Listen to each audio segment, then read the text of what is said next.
하나님께서 오늘 우리에게 주신 말씀은 데살로니가전서 5장 16절에서 18절 말씀입니다. 제가 보는 성경으로 신약성경 332쪽입니다. 데살로니가전서 5장 16절에서 18절 말씀을 저와 함께 한 목소리로 합독하도록 하겠습니다. 시작. 항상 기뻐하라, 쉬지 말고 기도하라, 범사에 감사하라. 이것이 그리스도 예수 안에서 너희를 향하신 하나님의 뜻이니라. 아멘. 이 시간 함께 은혜 받을 이 본문 말씀은 너무나도 유명한 말씀입니다. 외우는 것은 기본이고요. 기독교 백화점 같은 그러한 곳에 가면 이런 기념품이나 말씀이 적힌 여러 그 물건들을 둘러보면 단골 성경 구절로 적혀 있다라는 것을 우리가 볼 수가 있습니다. 그만큼 많은 그리스도인들이 액자나 컵이나 여러 가지 물건에 이 말씀을 기록해 놓고, 또 가정에 가면 또 이렇게 액자로 걸려 있기도 하고요. 또 사업체나 식당 같은 곳에 가면 이 말씀이 참 잘 걸려 있습니다. 그렇다면 이 말씀은 왜 이렇게 많은 그리스도인들이 보고 그렇게 유명한 말씀이 되어 있을까요? 저는 이 말씀이 식당이나 어떤 사업체에 걸려 있는 것을 보면 마치 쌍둥이처럼 또 마음 한편에, 생각 한편에 떠오르는 성경 구절이 있습니다. 이 말씀도 동일하게 오늘 말씀처럼 유명한 말씀인데요. 특히 이제 시작한 개업한 식당이나 어떤 사업체, 그러한 곳에 가면 단골 성경 구절로 걸려있는 말씀이 있습니다. 어떤 말씀입니까? 내 시작은 미약하였으나 내 나중은 심히 장대하리라. 네, 여러분들 다 잘 알고 계시는 말씀이죠. 지금은 이렇게 시작해서 작은 규모의 사업이지만 이 사업체가 나중에는 하나님의 복을 받아서 커질 것이다, 그러한 것을 소망합니다라는 그러한 마음을 담아서 그 말씀을 걸어놓곤 합니다. 물론 이런 하나님의 은혜를 구하는 그 순수한 마음은 전혀 문제될 것이 없지요. 하지만 이 말씀은 사실 축복의 말씀에 해당되는 그런 성경 구절은 아니라는 것을 우리는 알 수가 있습니다. 이 말씀이 어디 성경 말씀에 나와 있습니까? 욥기서에 나와 있는 말씀입니다. 욥이 사단의 시험을 받고 재산을 빼앗기고 또 건강을 잃어버리고 그렇게 힘들어하고 어려워하는 그런 상황 가운데에 새 친구가 찾아옵니다. 그 새 친구 중에서도 빌닷이라고 하는 친구가 욥에게 하는 그 대화 내용, 그 내용 안에 있는 말씀이 그 말씀입니다. 이렇게 이야기를 하는 겁니다. 욥, 이 친구야, 자네가 하나님께 죄를 범했으니까 지금 그런 벌을 받고 있는 거야. 그러니 어서 하나님에게 회개하게.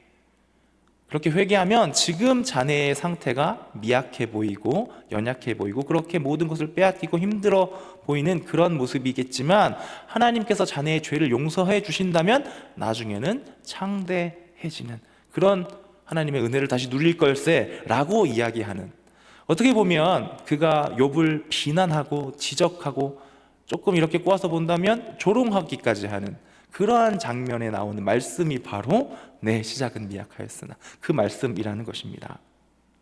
그런데 아주 많은 그리스도인들이 이 말씀을 마치 내가 하나님께 복을 받아서 성공할 수 있다라고 하는 그런 마음을 담은 그런 축복의 말씀으로 둔갑시켜서 많이들 내걸고 있더라는 것입니다. 저는 이 본문, 이 말씀도 이와 같은 의미로 우리 그리스도인들이 많이 사용하고 있지는 않나, 많이 내걸고 많이 성경 구절을 적어놓고 하고 있지는 않나 함께 짚어보고자 합니다. 이렇게 생각한다는 것이죠. 이 말씀대로 하면 하나님께 복을 받을 수 있을 것이다.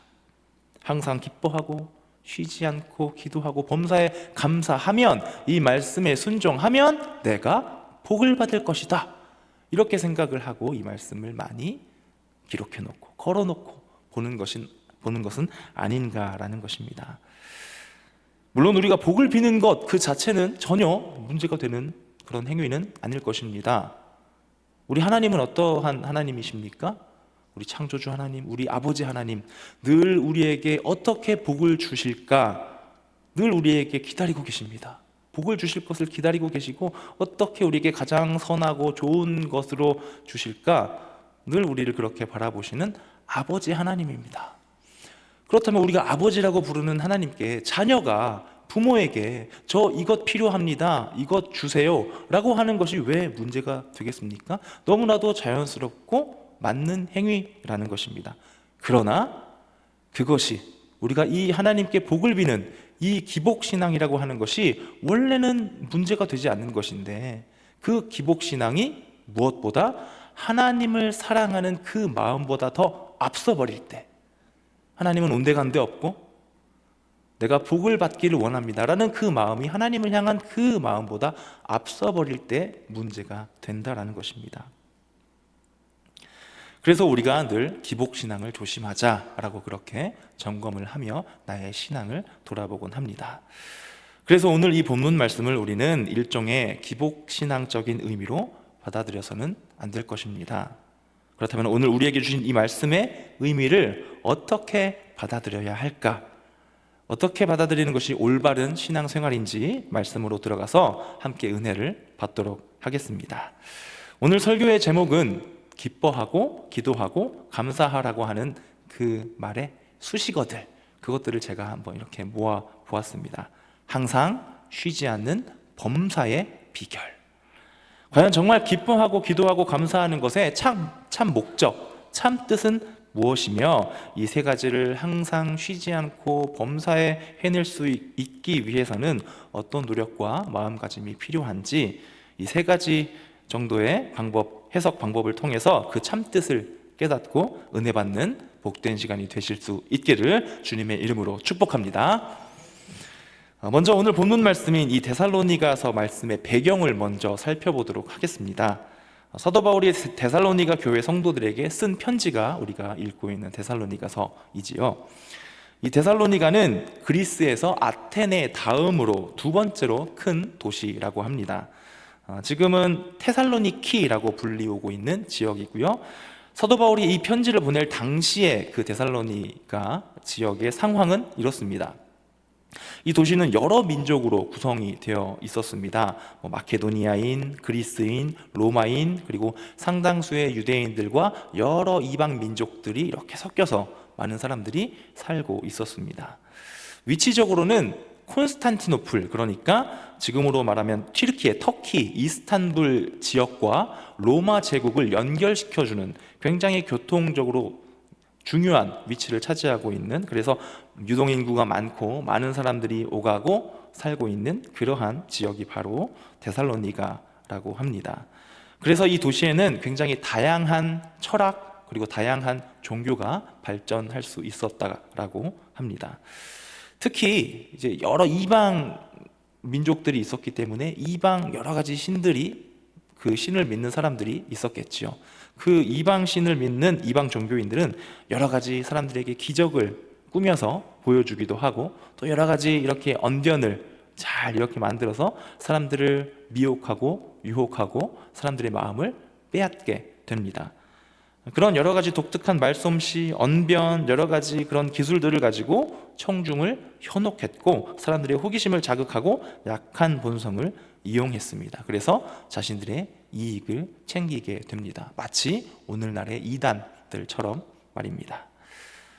그런데 그들에 비해서, 사람들에게서 많은 재물을 이렇게 가져가는 그들에 비해서 예수님을 전하는 이 사도 바울과 사도 바울의 일행들은 그들과는 굉장히 대조적인 모습을 보여줍니다.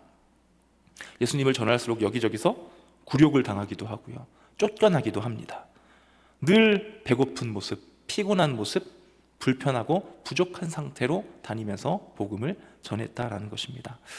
복음을 전하는 그 일로는 수입을 얻을 수 없기 때문에 또 그들은 늘 노동에 시달리면서 복음을 전하는 그런 사람들의 모습이었습니다. 근사해 보이고 힘있어 보이는 다른 이방 종교인들, 그들에 비하면 늘 힘들고 어렵게 사역을 감당하는 그들의 모습을 보고 당시 사람들이 과연 얼마나 그들의 모습을 통해서 나도 저 신을 한번 믿어봐야겠다, 저 신을 믿으면 나도 저렇게 잘 살 수 있구나 라는 생각을 가질 수 있었을까 싶습니다. 오히려 이방 신을 믿는 그 사람들을 보니까 저 사람은 돈도 많이 벌었구나, 굉장히 멋있어 보이는구나, 저들이 믿는 저 신을 믿으면 나도 저렇게 될 수 있겠구나 라고 생각하지 않았을까 싶습니다. 이렇게 그리스도인이 핍박을 받는 그런 시대적 상황 가운데에서도 예수님을 영접한 그 데살로니가 교인들에게 바울이 쓴 편지, 그것이 바로 이 데살로니가 전후서라는 것입니다. 그러니 제가 말씀을 시작하면서 표현드렸던 이 말씀을 내가 잘 순종하면 복을 받을 것이다 라는 그러한 의미로 편지를 쓰지 않았다라는 것을 우리는 어렴풋이 알 수가 있습니다. 바울은 이런 의미로 오히려 데살로니가 교인들에게 편지를 보냈다라는 것입니다. 여러분, 항상 기뻐하십시오. 그러나 실제로 기뻐할 만한 일들이 생기지는 않을 것입니다. 쉬지 말고 기도하십시오. 그러나 우리의 당장 눈앞에 기도가 막 응답되는 그러한 기적들은 많이 일어나지 않을 것입니다. 범사에 감사하십시오. 그러나 여전히 우리는 예수님을 전하면 전할수록 핍박을 받을 것이고 사람들의 조롱을 당할 것이고 상식적으로는 전혀 감사할 일이 없는 것처럼 살아가는 것이 우리의 삶의 모습일 수도 있습니다. 그럼에도 불구하고 여러분, 이 말씀에 순종해야 합니다. 이러한 의미로 사도 바울이 데살로니가 교인들에게 이 편지를 보냈다라는 것입니다. 이것이 우리가 그 시대적 상황, 그때 어떠한 시대적 상황이 있었을까를 통해서 이 말씀의 의미를 해석해 보았습니다. 이것이 첫 번째 해석이라면, 두 번째 해석으로 이 본문 5장 전체에 해당하는 내용이 무엇인지 그 문맥상의 내용 흐름을 통해서 우리가 함께 읽은 이 본문 말씀의 의미를 살펴보도록 하겠습니다.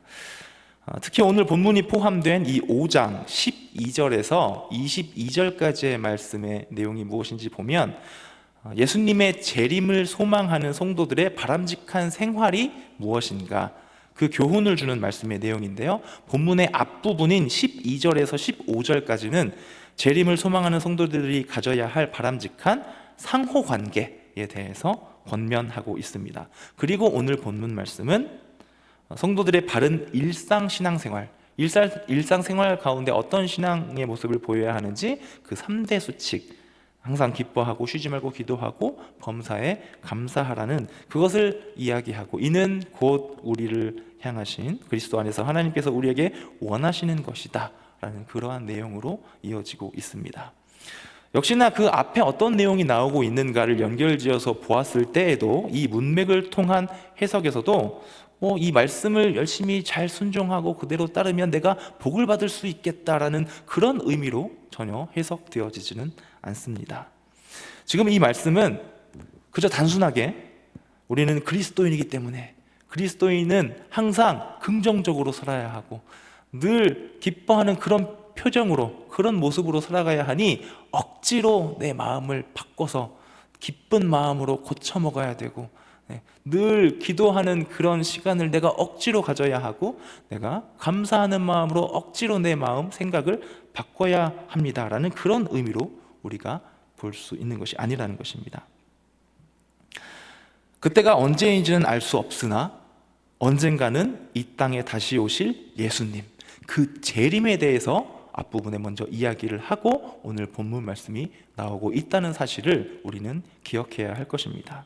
그래서 언젠가 이 땅에 예수님을 보내주실 그 하나님의 뜻, 이것이 바로 너희를 향하신 하나님의 뜻이니라. 그러니 이 세 가지를 잘 지키고 있어야 한다. 그러한 의미로 사도 바울이 편지를 썼다라는 것입니다. 저는 이 말씀을 묵상하면서 성경 말씀의 한 표현이 생각이 났습니다. 어떤 표현이냐면요, 우리가 많이 고백하는 표현입니다. 예수님은 나의 신랑이며 나는 예수님의 신부입니다 라는 그런 표현입니다. 저는 사실 어린 시절에 이 표현을 처음 들었을 때 도무지 이해가 되지 않았습니다. 왜냐하면 저는 남자아이인데요, 저는 남자인데 저보고 신부라고 하는 겁니다. 그런데 교회에서 아무도 저에게 이 표현이 어떻게 신부라고 하는 표현을 하는 것인지에 대해서 정확하게 알려주시는 분이 아무도 없었습니다. 그래서 저는 속으로 나는 신부가 될 수 없는데, 나는 결혼을 하면 누구랑, 나는 정상적인 남성이기 때문에 나는 신랑밖에 안 될 텐데 어떻게 내가 신부가 되는 것인가 라고 그렇게 생각했었던 적이 있습니다. 나중에 커서 이제 신학생이 될 그때쯤에서야 이게 어떤 의미로 이런 표현이 있구나라는 것을 깨닫게 되었는데요. 혹시 여기 계신 우리 성도님들은 이 표현의 참 뜻이 무엇인지 알고 계십니까? 예수님은 신랑이고 나는 신부입니다. 이거는 남녀를 불문하고 모든 성도님들에게 동일하게 하는 표현입니다. 남성분들은 이상하지 않으십니까? 왜 나에게 신부라고 하는지요? 이 표현을 우리가 제대로 이해하려면 고대 이스라엘의 풍습과 문화를 이해하고 연결을 지어야 합니다. 지금 신랑과 신부라고 하는 표현이 나왔으니까 이제 결혼 풍습과 관련된 이야기일 텐데요. 이런 것입니다. 당시 이스라엘 백성들은 결혼하기 전에 꼭 약혼을 먼저 한다고 합니다. 약혼을 하게 되면 이제 가족들이 이 두 사람이 결혼할 사람들이구나, 그리고 그 약혼식을 본 그 동네 사람들, 그 주변 이웃들도 이 두 사람이 결혼할, 맺어질 부부가 될 사람들이구나, 그렇게 다 기억을 하게 됩니다. 그렇게 약혼식을 하게 되면 바로 직후에 신랑이 신부의 집에서 그렇게 약혼식을 하고 떠나게 됩니다. 무엇을 하러 떠나냐면 이제 결혼식을 준비하기 위해 여러 가지 예물도 준비를 해야 될 것이고, 결혼식 때 필요한 것들을 준비하기 위해 집으로 돌아갑니다. 그리고 나서 결혼 준비의 기간이 시작이 되는데, 여기서 특이한 것은 결혼식 날짜를 정하지 않고 약혼식을 거행하고 신랑이 떠나버립니다. 그리고 신부는 어떻게 합니까? 그때부터 하염없는 기다림이 시작됩니다. 언제요? 신랑이 찾아오는 그날이 바로 결혼식 당일이 되는 것입니다. 그래서 신부는 내 신랑이 언제 찾아올지 모르지만 어떻게 기다려야 합니까? 당장 내일 올 수도 있습니다. 1시간 뒤에 올 수도 있는 것입니다. 그렇기 때문에 신부는 어떻게 기다려야 합니까? 언제 신랑이 오더라도 내가 바로 결혼식을 진행할 수 있는 그런 상태로 단장을 하고, 결혼식을 할 수 있는 그런 상태로 긴장을 하고, 늘 마치 내일이 바로 결혼식 날인 것처럼 늘 그렇게 기다림을 갖고 있다라고 하는 것입니다. 그런데 또 한 가지 재미있는 것은 그 결혼식 날짜, 신랑이 다시 신부에게로 찾아오는 그 날짜를 신랑도 모르고 신부도 모른다는 것입니다. 근데 알고 있는 사람이 딱 한 사람이 있습니다. 누구냐면 신랑의 아버지입니다. 신랑의 아버지만 속으로 이제 약혼식을 했는데 며칠 뒤에, 한 달이면 한 달, 몇 주면 몇 주 뒤에 이날이 결혼식 날이구나 라고 혼자 속으로 생각하고 있다가, 그날이 됐을 때 아들아, 이제 결혼식 날이 되었으니 신부를 맞이하러 가자꾸나 라고 이야기를 한다라는 것입니다. 이것이 고대 이스라엘의 결혼 풍습입니다. 어떤 관계랑 굉장히 닮아 있지 않습니까? 아까 우리가 말한 예수님이 우리의 신랑이고 나는 신부입니다. 우리는 예수님께서 이 땅에 언제 다시 오실지 전혀 아무도 알 수 없습니다. 오직 알고 계신 분은 누구십니까? 예수님의 아버지, 우리 하나님만 알고 계십니다. 그렇게 우리를 맞이하러 오시는 예수님을 하염없이 기다리고 있는, 대신에 그냥 기다리는 것이 아니라 당장 내일 오실지도 모르니 내가 이 세 가지, 항상 기뻐하고 쉬지 말고 기도하고 범사에 감사하는 이 말씀에 내가 열심히 순종하면서 기다리는 그 신부의 모습을 가져야 한다. 그래서 우리가 신부입니다 라는 표현을 한다라는 것입니다. 이렇게 봤을 때 예수 안에서 너희에게 향하신 하나님의 뜻이니라 라고 하는 이 말씀이 다시 한 번 더 잘 이해가 됩니다. 재림을 기다리는 신부의 모습을 갖고 있는 백성이라는 것입니다. 이것이 5장 전체 문맥을 통해서 우리가 해석해 볼 수 있는 뜻입니다. 이것이 두 번째 해석이었고요. 이제 마지막으로 세 번째, 이 말씀에 나와 있는 헬라어로 쓰여져 있는 각 단어에 숨겨져 있는 뜻. 지금 우리가 보고 있는 이 성경 말씀은 한글로 번역이 여러 번의 번역을 거쳐서 보고 있는 한글이기 때문에 헬라어 원어로 어떤 단어로 쓰여져 있는지를 통해서 과연 또 숨어져 있는 의미가 무엇인지를 살펴보도록 하겠습니다. 먼저 16절에 항상 기뻐하라 라고 말씀하고 있습니다. 여기서 말하는 기쁨은 성령의 9가지 열매 중에 하나입니다. 환경에 지배되지 않는 그러한 특징을 지니고 있기 때문에 이 특징을 강조하기 위해서 바울은 이 항상이라고 하는 의미를 가진 단어 판토테라고 하는 헬라어를 사용합니다. 역시 지금 현재 상황에 기뻐하지 못할 상황이라고 할지라도 판토테, 항상 기쁨의 상태로 나아가자라고 하는 그런 의미를 담고 있는 것입니다. 이것은 우리가 스스로 억지로 내 생각과 마음을 고쳐먹는 것을 의미하는 것이 아니라 우리의 영이 하나님과의 관계를 잘 유지함으로써 거기에서 얻는 누리는 기쁨을 이야기하고 있습니다. 바로 우리 예수 그리스도께서 구속해 주신 그 은혜를 내가 알고 믿고 인정하고 그 믿음을 드릴 때에 우리에게 주어지는 그 하나님의 영광을 통한 그 소망, 그것을 맛보게 되는 기쁨을 말하고 있습니다. 이것이 16절에서 말하고 있는 기뻐함입니다. 다음으로 17절에 쉬지 말고 기도하라라고 말씀합니다. 여기서 쉬지 말고에 해당하는 단어는 아디 알레 입토스라고 하는 단어인데요, 이 단어는 두 가지 단어가 결합된 복합어입니다. 어디까지라고 하는 의미를 갖고 있는 디아라고 하는 단어와 또 밑바닥, 또 깊은 곳, 심연을 뜻하는 브이도스라고 하는 단어가 결합된 단어인데요, 그러니까 이 단어를 직역하면 깊은 곳, 깊은 밑바닥까지 이르도록 멈추지 않는 이라는 단어를 갖고 있습니다. 그러니까 전체적으로 해석을 해보면 사람이 견디기 어렵고 이해할 수 없는 극한 상황에 이를 때에도 우리가 마음을 열고 끊임없이 기도해야 한다라는 것을 강조하기 위해서 사도 바울이 그렇게 단어를 사용했다라는 것입니다.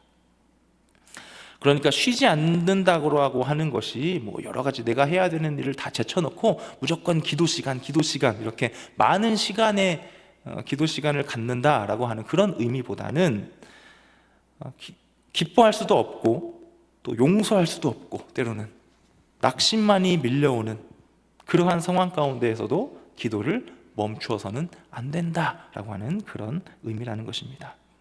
그리고 더 확실하게 뜻을 다르게 하는 단어가 있는데 바로 기도하라라고 하는 단어입니다. 여기서 쓰인 기도하라는 프로시코마이라고 하는 단어인데요, 이 단어의 뜻은 우리 사람이 필요한 것을 하나님께 구하는 그런 기도의 내용이 아니라 하나님의 뜻에 내가 맞추기를 원합니다 라고 하는 의미가 담겨있는 기도, 그 단어가 바로 이 프로시코마이라고 합니다. 하나님의 뜻이 이루어지기를 바라는 그러한 중심을 가진 기도를 드리세요 라고 하는 그런 의미로 사도 바울이 말씀하고 있다는 것입니다. 그리고 마지막 18절 범사에 감사하라 라고 하는 단어를 보겠습니다. 범사라고 번역된 헬라어 엔판티라고 하는 단어는 모든 일에 또는 어떠한 환경에서도 라는 뜻을 가집니다.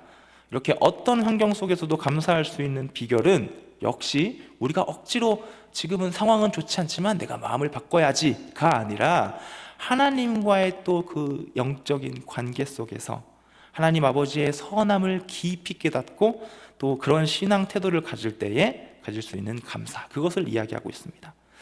이런 영적인 깨달음이 우리가 없다면 어떻게 되겠습니까? 조금만 어려운 일이 당했을 때 불평하고 낙심하고 넘어지게 될 것입니다. 그렇기 때문에 우리는 이 말씀대로 감사해야 한다라는 것입니다. 우리가 마치 광야 생활을 하면서 조금만 일이 틀어지면 그때마다 불평을 했었던 그 광야 생활을 하던 이스라엘 백성들처럼 그런 모습을 가져서는 안 된다라는 것입니다. 이 데살로니가 성도들은 분명 어려움 가운데 있었습니다. 이런 상황에서도 하나님께 불평을 하지 않고 감사할 수 있기 위해서는 그들을 구원하신 하나님께서 선하시다는 그 사실을 깊이 깨닫고 인정해야 가능합니다. 그래서 입술로만 하는 감사가 아니라 나의 영혼 깊은 곳에서부터 우러나오는 그러한 감사를 하나님께 드려야 한다라고 이야기하고 있는 것입니다.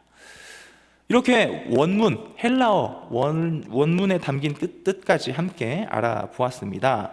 이렇게 세 가지 해석 방법으로 알아보았는데요, 우리가 살펴보면 살펴볼수록 이 말씀이 제가 처음에 말씀드렸던 것처럼 어떤 기복적인 내용, 이 말씀을 내가 잘 순종하면 내가 복을 받을 수 있다는 그런 내용과는 전혀 연결되지가 않는다라는 것을 우리가 깨닫게 됩니다. 언제 오실지 모를 예수님을 기다리면서 현실 속에서는 힘들고 어려움이 있지만 내가 하나님과의 관계를 잘 점검하고 그것을 통해서 이겨내고 묵묵히 성도로서의 신앙을 잘 지켜내자라고 하는 권면과 응원의 메시지를 담고 있다는 것입니다. 사랑하는 성도 여러분, 그렇다면 이제 이 말씀을 데살로니가 교인들이 아닌 우리가 받아야 할 것입니다. 이는 예수 안에서 너희를 향하신, 우리를 향하신 하나님의 뜻이라고 말씀하고 있습니다. 그 뜻을 우리가 받아야 합니다. 우리도 우리의 삶을 보겠습니다. 우리도 데살로니가 성도들의 상황과 비슷하지 않습니까? 열심히 신앙생활하고 선한 모습으로 살려고 애쓰고 매일 기도하는 삶을 실천하고 또 의지를 들여서 감사하려고 노력하면서 살았는데 그럼에도 불구하고 나의 건강이 나빠질 때가 있습니다. 몸이 아플 때가 있고 가정 형편이 내가 기도한 만큼 확 좋아지거나 기도에 이렇게 응답을 이렇게 꽝꽝꽝 받거나 그러한 일들이 나에게 일어나지 않습니다.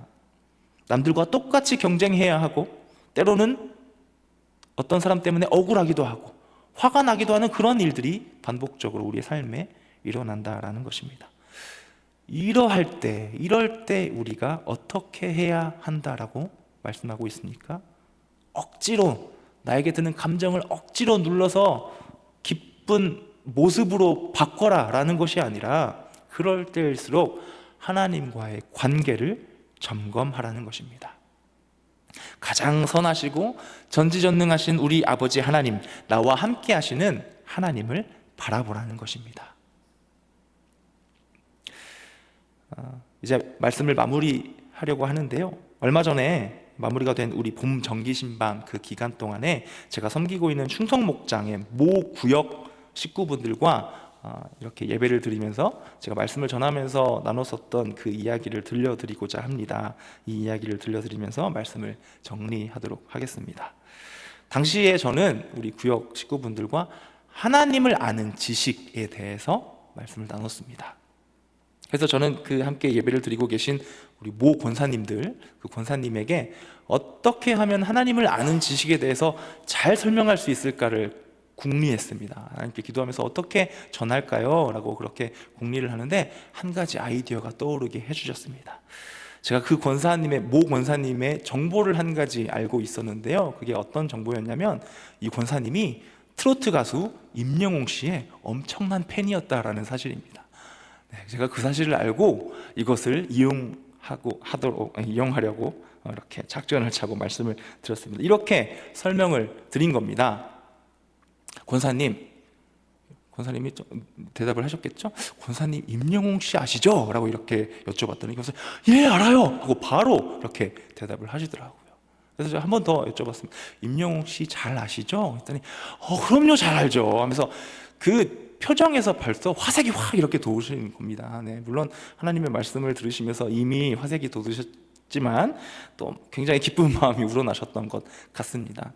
그러면서 제가 이렇게 설명을 드렸습니다.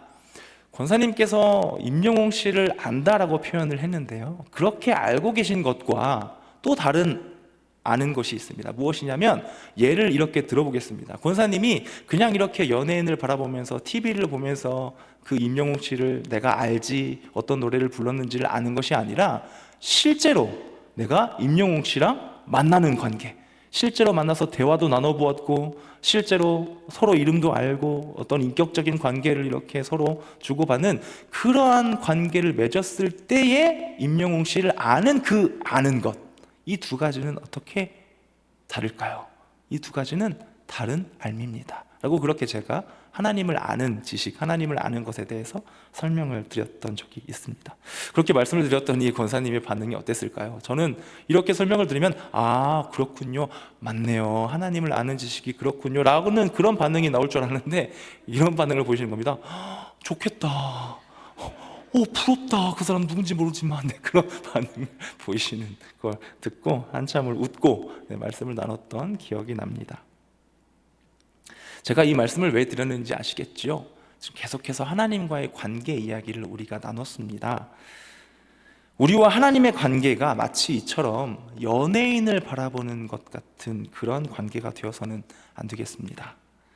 일방적인 것이 아니라 상호적인 관계입니다. 인격적으로 실제로 관계를 맺는 그 관계가 진정으로 내가 누군가를 알고 있습니다 라고 표현할 수 있는 관계라는 것이죠. 영이신 우리 아버지 하나님과 내가 영적인 관계를 실제로 맺고 영적인 교제가 있어야 우리는 내가 정말로 하나님을 안다라고 할 수 있습니다.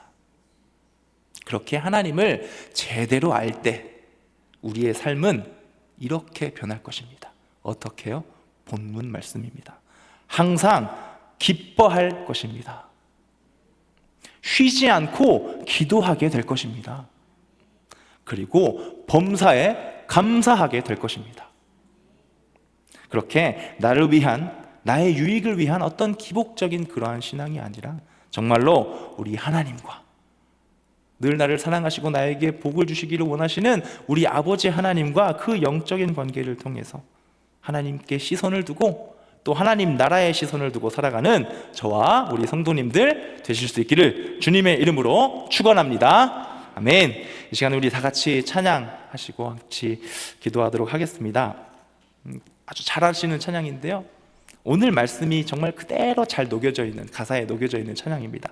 그날이 도적같이 이를 줄 너희는 모르느냐. 늘 깨어있으라. 잠들지 말아라. 주님과 동행하라. 그리고 오늘 본문 말씀이 이렇게 쭉 나옵니다. 같이 힘차게 박수 치시면서 찬양하고 함께 기도하도록 하겠습니다. 찬양하겠습니다.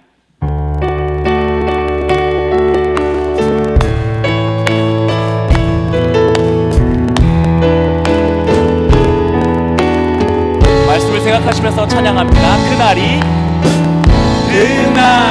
도적같이 이를 줄 너희는 모르느냐. 늘 깨어있으십시오. 늘 깨어있으라. 잠들지 말아라. 주님과 동행하라. 항상 기뻐하라. 항상 기뻐하라. 쉬지 말고 기도하라. 범사에 감사하라. 이는 예수 안에서, 이는 예수 안에서 너희에게 향하신 하나님 뜻이리라. 평강의 하나님이 너희를, 평강의 하나님이 너희를 거룩하게 하시고 온 몸과 영혼이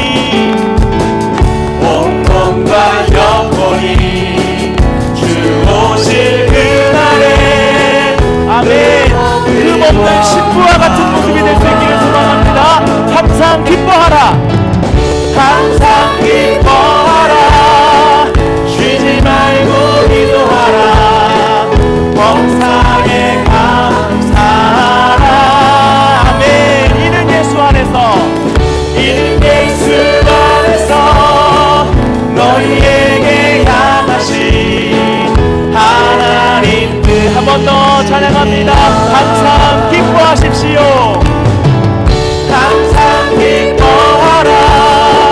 쉬지 말고 기도하라.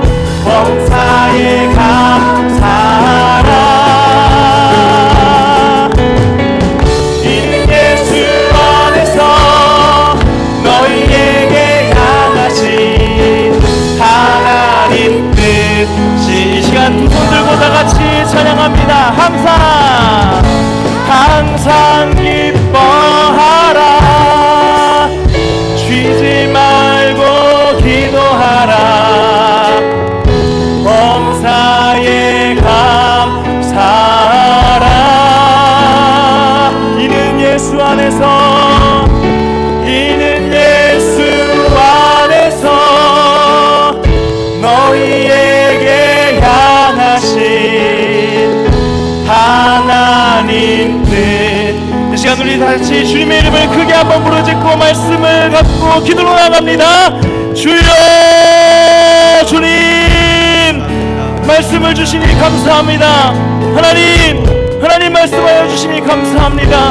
우리가 이 말씀을 기복적인 신앙으로 삼지 않기를 소망합니다. 주여, 이 땅에 언젠가 다시 오실, 우리에게 다시 오실 예수님을 바라보면서 흠없는 신부와 같은 모습으로 살아가는 우리 모두가 될 수 있도록 하나님 도와주시옵소서. 주님, 그렇습니다. 나의 상황은 달라지지 않을지라도, 나의 환경은 변화되지 않을지라도, 오히려 나의 삶 가운데 힘들고 어려운 일들이 반복될지라도 꿋꿋이 하나님을 바라보고 하나님과의 관계를 점검하며 나아가는 우리 모든 성도님들 될 수 있도록 도와주시옵소서. 하나님, 우리는 연약합니다. 우리는 나약합니다. 우리는 주시는 말씀대로 살아가겠다고 늘 다짐하지만 우리의 삶 가운데 늘 말씀에 순종해드리지 못하는 우리들임을 다시 한번 고백하오니 하나님 나약한 우리를 붙들어 주시고 도와주시옵소서. 하나님께서 함께 하셔야 합니다. 하나님께서 도와주셔야 합니다. 그래야 우리가 영적인 하나님과 함께 살아갈 수 있는, 그렇게 영적인 존재로 살아갈 수 있는 우리는 다시 한번 하나님께 고백하오니 하나님 도와주시옵소서. 이 말씀이 잘 떠오를 수 있도록 하나님 도와주시옵소서. 하나님 함께하여 주시옵소서.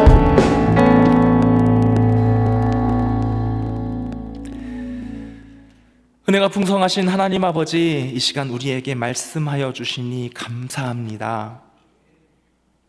어느샌가 우리는 종말론적인 신앙을 잃어버렸습니다.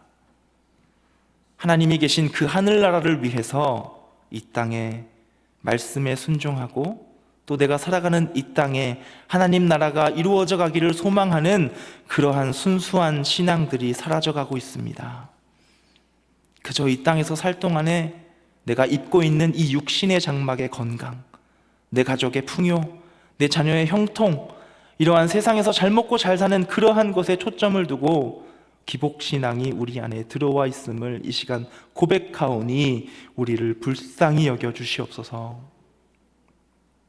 육신을 입고 있음에 육신의 정욕과 생각에 너무나도 자연스럽게 물들어버리는 우리들입니다. 기복신앙이 하나님을 사모하는 그 마음보다 앞서지 않게 도와주시고 우리가 하늘의 것을 바라보고 하늘의 것을 꿈꾸는 우리 가자제일 공동체 모든 성도님들 될 수 있도록 인도하여 주시옵소서. 주신 말씀 감사드리며 예수님의 이름으로 기도드립니다. 아멘.